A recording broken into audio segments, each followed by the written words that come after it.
اللہ ہی تو ہے جس نے سچائی کے ساتھ یہ کتاب نازل کی اور عدل و انصاف کی ترازو بھی. اور تم کو کیا معلوم، شاید قیامت قریب ہی آ پہنچی ہو.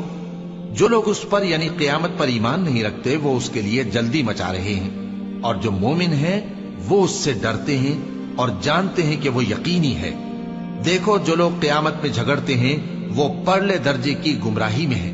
اللہ اپنے بندوں پر مہربان ہے، وہ جس کو چاہتا ہے رزق دیتا ہے اور وہ زور آور ہے، غالب ہے.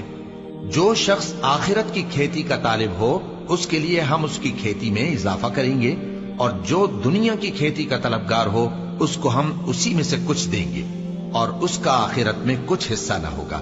کیا ان کے ایسے شریک ہیں جنہوں نے ان کے لیے ایسا دین مقرر کیا ہے جس کا اللہ نے حکم نہیں دیا؟ اور اگر فیصلے کے دن کا وعدہ نہ ہوتا تو ان میں فیصلہ کر دیا جاتا. اور جو ظالم ہیں ان کے لیے درد دینے والا عذاب ہے.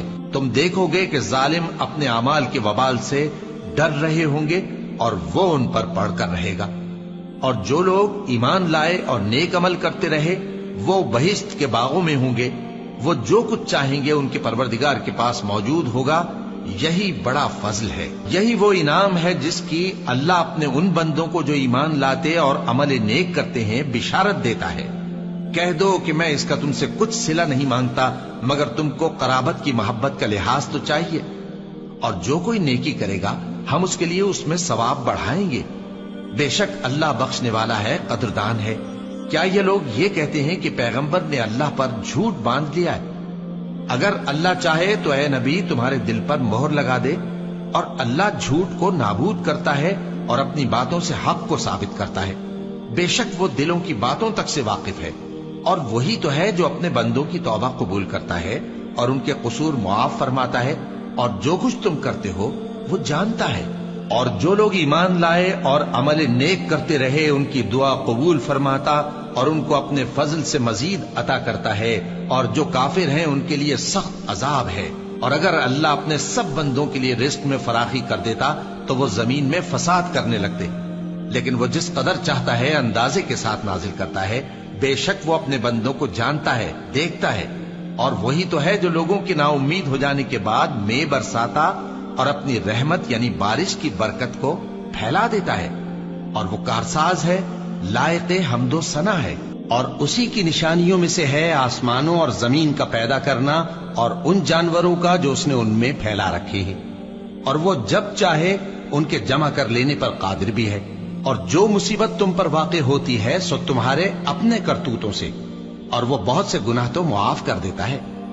اور تم زمین میں اللہ کو عاجز نہیں کر سکتے، اور اللہ کے سوا نہ تمہارا کوئی دوست ہے اور نہ مددگار.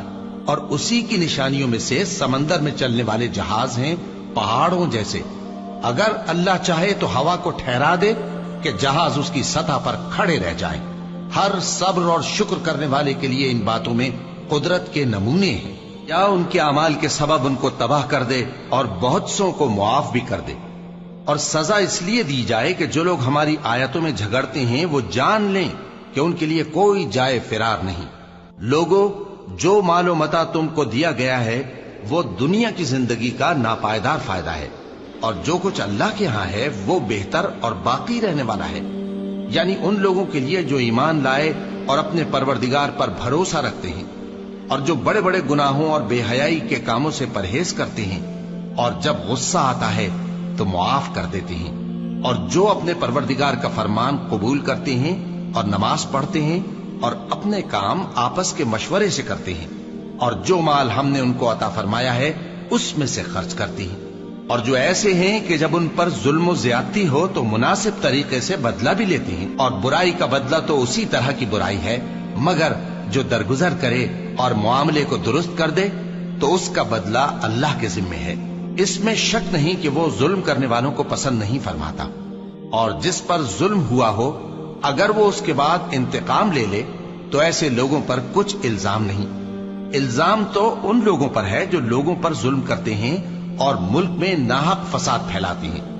یہی لوگ ہیں جن کو تکلیف دینے والا عذاب ہوگا. اور جو صبر کرے اور قصور معاف کر دے تو یہ بڑی ہمت کے کام ہیں.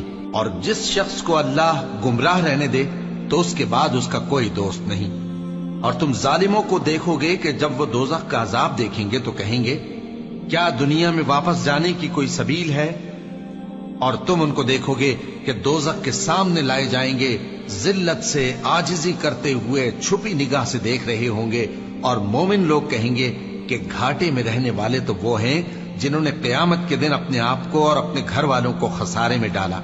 دیکھو کہ بے انصاف لوگ ہمیشہ کے دکھ میں پڑے رہیں گے، اور اللہ کے سوا ان کے کوئی دوست نہ ہوں گے کہ اللہ کے سوا ان کو مدد دے سکیں، اور جس کو اللہ گمراہ رہنے دے اس کے لیے ہدایت کا کوئی رستہ نہیں۔ ان سے کہہ دو کہ قبل اس کے کہ وہ دن جو ٹلے گا نہیں اللہ کی طرف سے آ موجود ہو، اپنے پروردگار کا حکم قبول کر لو۔ اس دن تمہارے لیے نہ کوئی جائے پناہ ہوگی اور نہ تم سے گناہوں کا انکار ہی بن پڑے گا۔ پھر اگر یہ منہ پھیر لیں تو ہم نے تم کو ان پر نگہبان بنا کر نہیں بھیجا، تمہارا کام تو صرف احکام کا پہنچا دینا ہے۔ اور جب ہم انسان کو اپنی رحمت کا مزہ چکھاتے ہیں تو وہ اس سے خوش ہو جاتا ہے، اور اگر ان کو انہی کے اعمال کے سبب کوئی سختی پہنچتی ہے تو سب احسانوں کو بھول جاتا ہے۔ بے شک انسان بڑا ناشکرا ہے۔ تمام بادشاہت اللہ ہی کی ہے، آسمانوں کی بھی اور زمین کی بھی۔ وہ جو چاہتا ہے پیدا کرتا ہے، جسے چاہتا ہے بیٹیاں عطا کرتا ہے اور جسے چاہتا ہے بیٹے بخشتا ہے، یا ان کو بیٹے اور بیٹیاں دونوں عنایت فرماتا ہے، اور جس کو چاہتا ہے بے اولاد رکھتا ہے۔ وہ تو جاننے والا ہے، قدرت والا ہے، اور کسی آدمی کے لیے ممکن نہیں کہ اللہ اس سے بات کرے مگر وحی کے ذریعے یا پردے کے پیچھے سے، یا کوئی فرشتہ بھیج دے تو وہ اللہ کے حکم سے جو اللہ چاہے القا کرے۔ بے شک وہ بلند و برتر ہے، حکمت والا ہے۔ اور اسی طرح ہم نے اپنے حکم سے تمہاری طرف روح القدس کے ذریعے سے قرآن بھیجا ہے۔ تم نہ تو کتاب کو جانتے تھے اور نہ ایمان کو، لیکن ہم نے اس کو نور بنایا ہے کہ اس سے ہم اپنے بندوں میں سے جس کو چاہتے ہیں ہدایت کرتے ہیں۔ اور بے شک اے نبی تم سیدھا رستہ دکھاتے ہو، یعنی اس اللہ کا رستہ جو آسمانوں اور زمین کی سب چیزوں کا مالک ہے۔ دیکھو سب کام اللہ کی طرف رجوع ہوں گے اور وہی ان میں فیصلہ کرے گا۔